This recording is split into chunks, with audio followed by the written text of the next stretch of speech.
La finale de la Coupe du Monde de rugby s'est tenue cet après-midi à Londres, mettant aux prises l'Australie et la Nouvelle-Zélande. Le rugby, un sport qui déchaîne les passions dans certaines parties du globe, mais qui demeure peu connu en Suisse romande. Damien Papé, bonsoir. Bonsoir Vincent, bonsoir la Suisse. Content de voir que le rugby est en train de s'exporter gentiment. Damien, oui. On vous comprend pas là. Là, vous m'entendez? Oui, voilà, là c'est mieux. Alors Damien, vous êtes ancien rugbyman et consultant auprès de la RTS. Parlez-nous de ce sport encore un peu exotique pour certains d'entre nous. Le rugby, comment dire, c'est un sport qui se joue à 15 contre 15, avec de la camaraderie, de la passion, de l'envie, de la boue, du contact, des hématomes, du sang, des commotions et des disques disloqués. Alors c'est vrai que c'est un sport qui souffre parfois d'une image un peu violente. Ouais, ça, c'est les gens qui connaissent mal. Les valeurs de l'Ovalie, avant tout, c'est la jouerie, le respect de l'adversaire, le dépassement de... Cyril! Tu t'appliques maintenant! On se sort les doigts! Non, vraiment, humainement, c'est une belle aventure. D'accord. Il y a une formule qui dit que le football est un sport de gentleman joué par des brutes et le rugby un sport de brutes joué par des gentlemen. Ah, les fouteux. Les pouces cailloux. Ça se prend pour un bonhomme à cracher par terre comme un lama, mais ça se glisse des pots entiers de gel dans la tignasse et ça tombe dès que le vent se lève.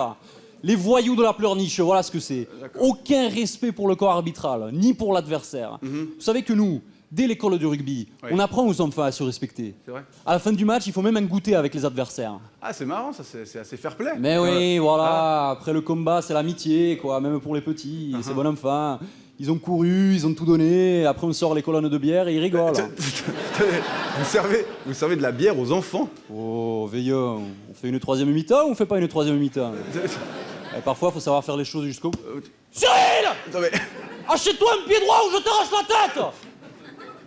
Je vais t'anéantir!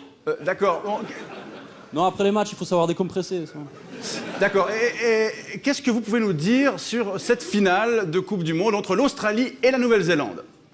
Ah, c'était les Wallabies en finale? Oui. Ah, je savais même pas. Moi, j'ai pas suivi. Non, pour moi, cette compétition, cette mascarade, elle s'est arrêtée depuis longtemps. Le soir tragique du 17 octobre 2015. Ah oui, la défaite de l'équipe de France face à la Nouvelle-Zélande. Une défaite dramatiquement injuste et néanmoins pleine de panache, excusez-moi, où les All Blacks nous ont, par chance, marqué quelques essais fatidiques. Ouais, bon, on parle quand même d'un score final de 62-13. Oui, bah voilà, un scandale, corruption, c'est la FIFA qui est derrière, je suis sûr. Et ça, c'est chez vous que ça se passe. C'est Blatter, tu m'entends? Je vais t'attraper. On ne peut pas se faire sortir par un pays de 4 millions d'habitants, sérieusement. En plus, dont l'emblème, c'est le kiwi. Mais quel fruit de merde, ça aussi. Jamais. C'est un oiseau, le kiwi. Hein, Ah oui, c'est un oiseau. oui. C'est un oiseau ridicule, en plus, qui sait même pas voler. Comme le coq.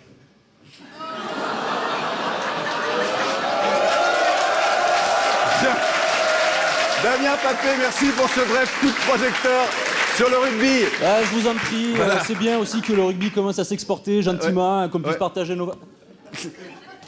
Cyril! Il est mort. Bonne soirée, bonne soirée. Merci beaucoup.